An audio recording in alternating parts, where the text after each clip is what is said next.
Kamae are moments of stillness in movement. The primary image that we use in the Itto is of water.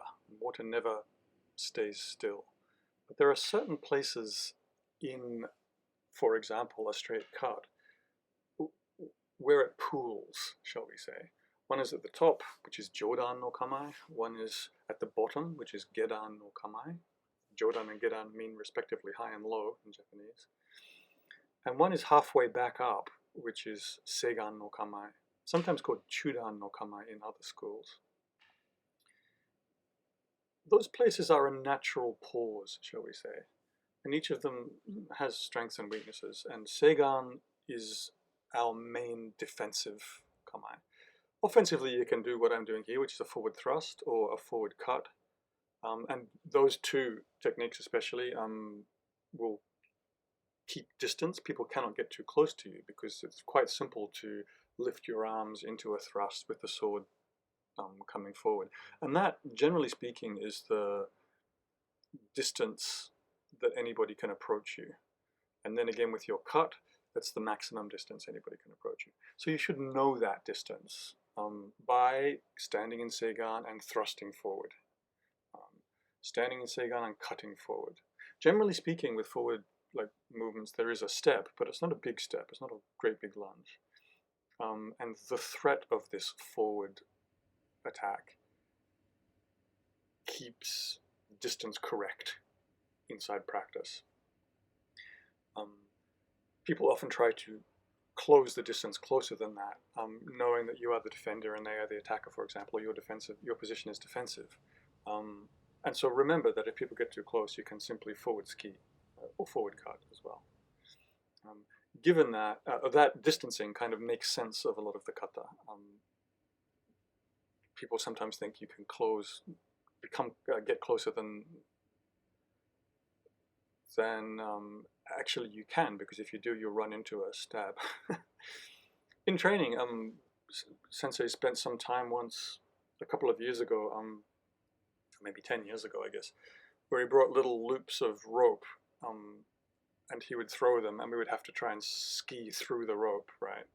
And there's quite a bit of distancing. We were practicing how to stab the fingers of somebody who's trying to cut past your Seigan. And what distance exactly they would have to start their cut at in order to close distance well, and at what distance you could stab forward or cut forward.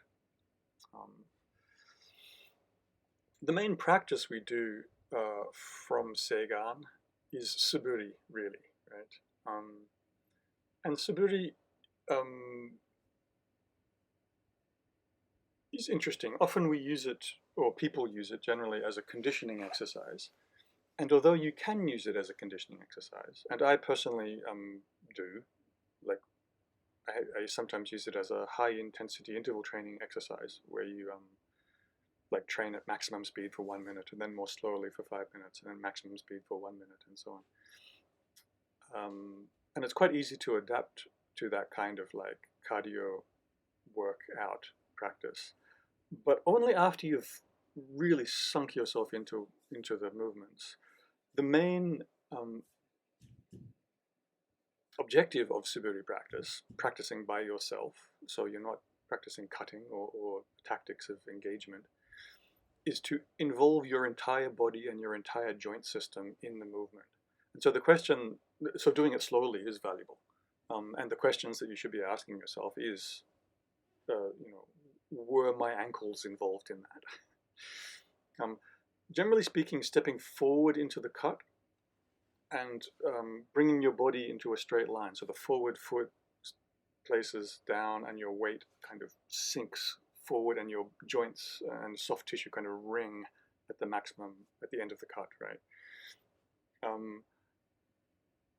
But all of that can be learned without complicated explanations, simply by asking yourself repeatedly the question, were all my joints involved in that? Was the workload evenly distributed across all of my joints? And then simply taking a joint one by one, or a part of the body, and paying attention to it while cutting. An example of doing that is this this kind of cut here, right, which is defending your head as you lift the blade, and then cutting. It's like, well, are my elbows involved in this? What about my ankles? To what extent are my knees moving? To what extent is the movement of my knee appropriate in terms of its size compared to my hip? Is my hip joint also involved in this? Is the asymmetry of my body right to left and optimally used? Much of this doesn't require explanation, really. You can simply learn it by observing your own body and spending time getting your whole body involved. Do it slowly. I do it very slowly, without imagining I'm fighting anybody, just getting everything involved.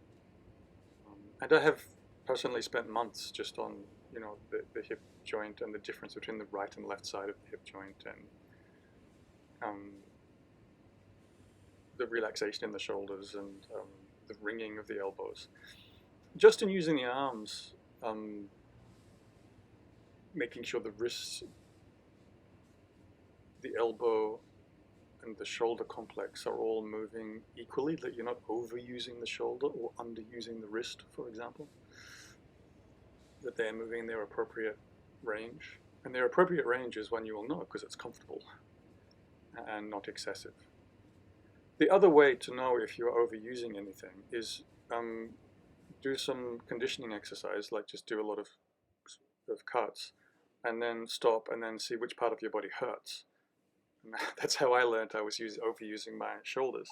Sensei told me I was overusing my shoulders, and then he just made us do 10 minutes of Suburi, or 200 or something. And afterwards, my shoulders was, swollen and in pain. And he said, yeah, you're overusing your shoulders. Don't do that. So the body itself teaches you most of what you need to know. Here are some of the tactics that we used to get past Seigan. Anyway, practice. I hope you're enjoying your practice. And enjoying the new year. Thank God the old one ended. Take care.